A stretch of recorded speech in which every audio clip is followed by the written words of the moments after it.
Les migrants d'Amérique centrale ne sont plus les seuls à essayer de se rendre aux États-Unis. Depuis janvier, environ 3500 Africains ont franchi la frontière, dont beaucoup viennent du Cameroun, où existe un conflit entre le gouvernement francophone et les séparatistes anglophones. La plupart commencent leur voyage par des vols à destination de l'Équateur ou du Brésil, qui ont des règles moins strictes en matière de visa que d'autres pays de la région. Et la partie la plus dangereuse de leur voyage est une longue marche pénible à travers la jungle, à la frontière entre la Colombie et le Panama. Catherine Biarou-Anga et Clarisse Fortuné. Des migrants venus d'Afrique, ici dans ce coin perdu de la jungle, très loin du continent. Une marche pénible à travers champs. Et de cette forêt colombienne, ils comptent aller à pied jusqu'aux États-Unis.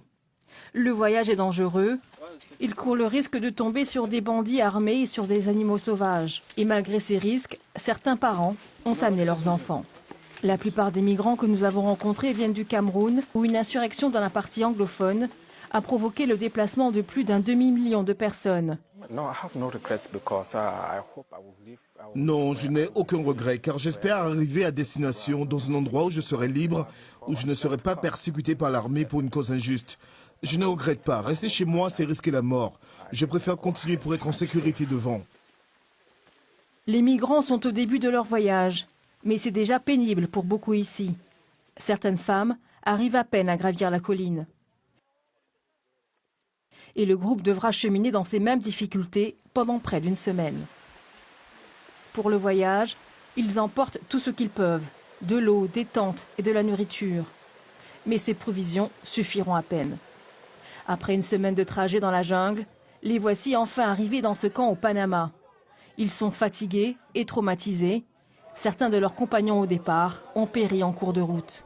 Il y a aussi des gens qui étaient en train de marcher, alors pour monter la montagne, il ne parvenait plus. Alors il a tombé comme ça, la tête dans une pierre. Donc il y a beaucoup de cadavres. 3 générations de la famille de Rose Cabella sont présentes ici, dans cette traversée de la jungle. Il y a son petit-fils, ses 2 filles et son mari. Et c'est de justesse que Cabella a survécu à la traversée. Elle a failli mourir, elle s'est presque noyée par 2 fois. Je me voyais mourir. J'étais désespérée. J'attendais seulement que Dieu me sauve, parce que je savais que j'allais mourir. J'avais perdu espoir. Je ne conseillerais jamais à quiconque d'emprunter ce chemin. Jamais. C'est risquer sa vie. Ici, il n'y a pas que des Africains. Il y a aussi des Pakistanais, des Indiens, des Haïtiens et des Cubains. Une preuve que la crise migratoire est devenue une préoccupation mondiale. Les autorités américaines redoutent désormais que ces chemins dangereux ne deviennent le nouveau corridor par lequel des clandestins viendront frapper aux portes de l'oncle Sam. Dans un village reculé de Colombie, preuve du danger qui guette les migrants. 19 tombes, marquées chacune d'un simple numéro, et les victimes, des Africains noyés lors de la traversée d'une rivière en bateau.